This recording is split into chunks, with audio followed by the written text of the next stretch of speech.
Hello and welcome back to the Not the Old Firm YouTube channel. My name is Ben Banks. Today, looking on tonight's Premiership fixtures and the weekends as well. We've got 4 Premiership games on Friday 6th November, and then on the Sunday we've got 2 due to Celtic and Rangers' involvement in the Europa League. So we hope you do enjoy. You're going to hear from a few different Premiership managers and somebody who's just joined the SPFL this week. So if you like this type of content, please do remember to subscribe to the channel and like this video. Going to be really busy over short of the next week or so with the Scotland matches, the League Cup games going on, and a bit more as well with exclusive interviews. So please do remember to subscribe to the channel if this is your sort of thing. But looking ahead to the weekend's action and tonight's action, 4 games on tonight: Aberdeen versus Hibs, Ross County v Livingston, St Johnstone v Kilmarnock, and Dundee United are away to St Mirren. The Buddies returning to action after a layoff with COVID-19 problems.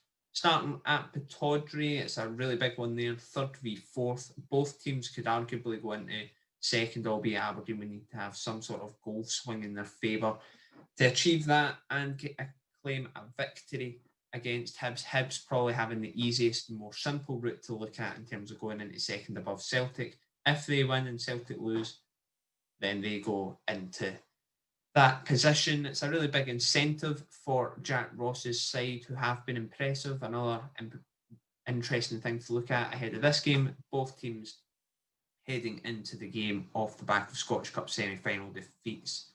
A really, really tough one to take for both last week. Obviously, Hibs losing to the Derby, Hearts 2-1, disappointing one for Jack Ross. Widely expected that they'd be favourites in that, given how they've started their Premiership campaign, but it wasn't to be. In Aberdeen just about falling short at Hampden again, losing 2-0 to Celtic, and I think that's the 7th or 8th time now that Aberdeen have lost a semi-final or a final at Hampden. So another disappointing one for Derek McInnes and the Dons. But they've started the league campaign well, so have Hibs, so this is going to be a really interesting one to see how it plays out for Pittodrie. Aberdeen winning the first encounter between the sides 1-0. We heard from Hibs manager Jack Ross ahead of the game. Some really sad news coming out of Hibs this week. Kevin Nisbet showing remarkable strength to play through the Scottish Cup semi-final after losing his dad to liver cancer in the week following up to it. Jack Ross has took us through how that process has been, and also given an explanation as to what players in the public eye do go through behind the scenes. Well, I think first of all, Kevin has played all season with concerns over his father's health. I think he touched on that. So, I've been aware of that, and him and I have communicated regularly to see where he's at and how he feels. And obviously, when things, when his father's health deteriorated last week, we had further conversations about where he was feeling. And I think there was a combination of factors. One, what my eye was telling me in terms of where he was at, and then 2, how he felt about it. The one thing I did stress to him, and I guess touched upon that there would have been no, if he had chosen or made the decision not to play in the game, I would have been absolutely fine with it. Likewise, I think he'd have understood if I felt he wasn't in the right frame of mind to play. But I think between us, we felt as if it was the right thing to do, and I certainly think his performance in the game merited that decision. But it's been a challenging period for him. He's a very young man, and to lose his father at that age and then subsequently deal with the responsibility that will follow is challenging for him. But he's handled it, and I think he'll take strength from it as well. And what people that are perceived to be in the public eye go through, because he's exactly the same as every other person. I don't think it necessarily will change people's strength of opinion at times on player, manager, coaches' performance. But I think sensible people have always understood that they will go through the same challenges as everybody else. And sometimes when things like that are made public, then it does make people take a little bit of a step back and say that there's always things going on in people's lives. This is the most, or Kevin's example was the most severe of them, but there are, I've managed now 200 plus games, and I could tell you countless occasions of players that have had things going on in their personal life that are challenging for them. Ross County Livingston, whilst an interesting game in itself, given Livingston and Ross County both sort of out of form at the minute. Livingston losing 2-0 in disappointing fashion at Motherwell last week. Ross County similar to Dundee United. But the more interesting thing, the more talked about aspect of this is the return of fans to Dingwall. The test events are over. So now, depending on what tier system you're in Scotland, from 0, 1 and 2, I believe you can have some sort of fans back in your ground. Ross County, the area they are in Tier 1, so they're allowed 300 fans in for this evening's match. Big boost for Scottish football. Elgin City and Inverness also set to benefit from that as well. Aberdeen and the Aberdeenshire teams could also set to benefit from that in a few weeks. So it'll be really good to see some fans back at the Global Energy Arena as Scotland takes its steps towards normality in these tier systems. Ross County set to have some, although it's only 300 fans, it will provide some sort of atmosphere. Obviously, we need full grounds back, but that is going to be some way off in the distance. And for Central Belt clubs who are in the most severe tiers of the coronavirus restrictions, it could be a long while yet before you even see the 300 fans in the ground. St Johnstone v Kilmarnock, I'm going to be travelling to this one. It's one I'm really looking forward to. Callum Davidson's side fairly tight at home. We all know how St Johnstone play at home. Kilmarnock are also very rigid, so I'm interested to see. This is probably going to be the game that's going to go either one of two ways. It's either going to be a 0-0 draw or it's going to be 3 each. So both sides, I mean, fairly comfortable in recent weeks. Kilmarnock especially, although they've lost the last couple of games, have been decent and form-wise. Watched them last week against Rangers, and the result never went their way. Fairly rigid. They just missed that wee killer touch in front of goals. So that'll be one to keep an eye on as well. And then finally on the Friday night is St Mirren versus Dundee United. St Mirren returning to action for the first time in a few weeks after their COVID call-offs. We heard from Jim Goodwin ahead of the match. Obviously we've missed a couple of fixtures with everything that's went on. We look forward to replaying those games when the dates get set. But we're still well within the mix. I think if you win a game or two, all of a sudden you're in the top half of the table again and everything's looking rosy. So, it's far too early to be focusing on the table. We're well aware of the run of games that were results that we've had in the league haven't been good enough, but I think there has been a lot of outside circumstance involved in that. I think when we look back at our last league fixture, which was the game against Aberdeen up in Pittodrie, one of our best performances of the season, I felt, although we came back down the road with nothing to show for it. The overall performance was really, really good, and there was loads of positives to take from that. So, we're going to try and replicate that again on Friday night against a really good Dundee United team, and hopefully this time round we'll have points to show for another good performance. Huge inconvenience, obviously, yeah, and but I've just been doing what I've been able to do, which is just look back on previous games and have a look at the games that we've got coming up and try and come up with different systems and different formations to suit different personnel, and hopefully on Friday night we'll see the benefit of it. It's from a manager's point of view, it's great to have that time to be able to reflect on certain situations, but from a player's perspective it's a disaster because fitness-wise, the lads, majority of them have spent 2 weeks in the house, some of them even longer, some of them nearly 3 weeks in the house and not being allowed to go outside. So any of the fitness work that they have been able to do has had to be done indoors, which, isn't ideal. But look, it is what it is. It's we just got to make the best of it. We're certainly not looking for any excuses or anything like that. We're all absolutely delighted to be back in together as of Monday, and we're looking forward to the season ahead. It's as simple as that. He's not been sat in the house twiddling his thumbs, has manager Goodwin. He has made some moves in the transfer market, bringing in young Irish midfielder Jake Doyle-Hayes after his spell at Aston Villa. At Cheltenham Town, whilst he was on loan at the Robins last year, he was nicknamed the Irish Shabby. The 20-year-old Irishman has explained to us why.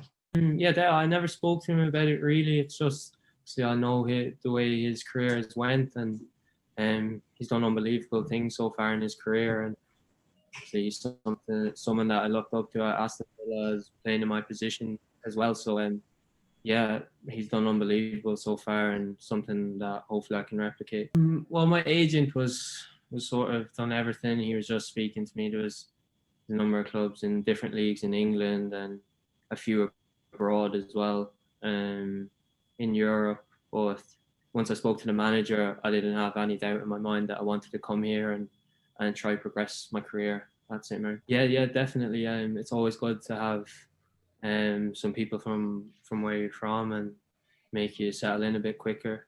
When I spoke to the manager, he seemed really enthusiastic about getting me up here. And a few Scottish teams that were interested, but I was sort of, as I said, once St Mirren came in and spoke to the manager and the way he spoke about the club and what he wanted to do, I thought there was no doubt in my mind that I wanted to come here. Well, hopefully I can play even half as good as he did, but that's sort of what I want to do. Try create a lot of chances for my teammates and nick a few goals here and then, and try and get the team playing forward. And yeah, I think if I can play half as good as he did, I'll be doing okay. On the Sunday, they've got 2 games. Motherwell hosting Celtic at Fir Park, Rangers hosting Hamilton Accies at Ibrox. Starting with the game at Fir Park in the lunchtime kickoff, Motherwell must be really excited about this one because Celtic's form of late has been stuttering.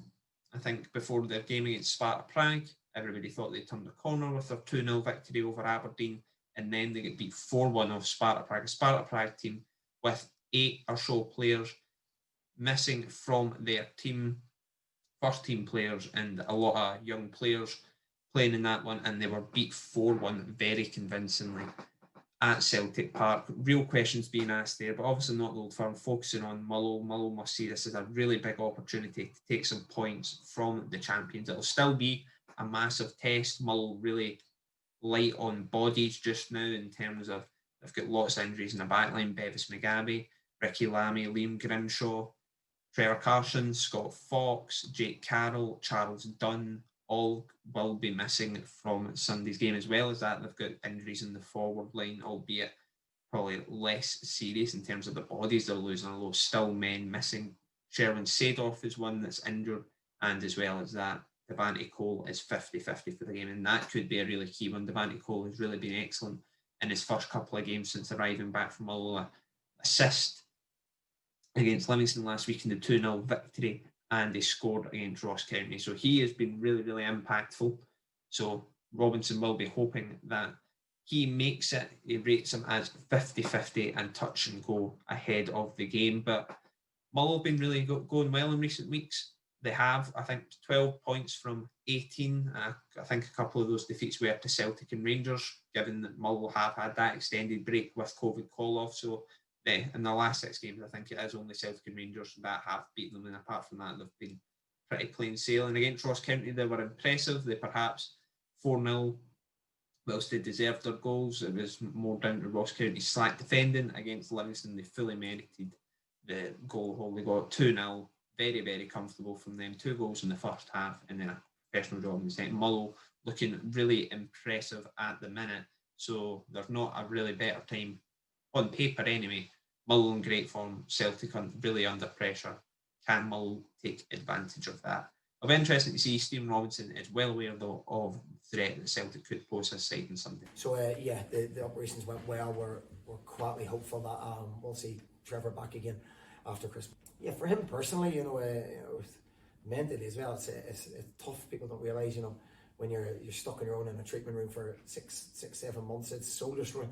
It's difficult, we don't have the greatest facilities here, so to be up in our freezing cold gym for 6 months is difficult. And he's shown great mental strength and character to come back from what he's been through, and he'll do exact same again, no doubt. Well, I didn't see any problems, especially in the first half. I was at the game and they were excellent. It's got top players. There's no disguising that, top team, and they were absolutely brilliant in the first half, and then managed the game in the second. So we're well aware what kind of a tough game. I hear about form and all that kind of stuff. I think, did they lose 2 games against AC Milan and one other? So I don't think there's too big a crisis there.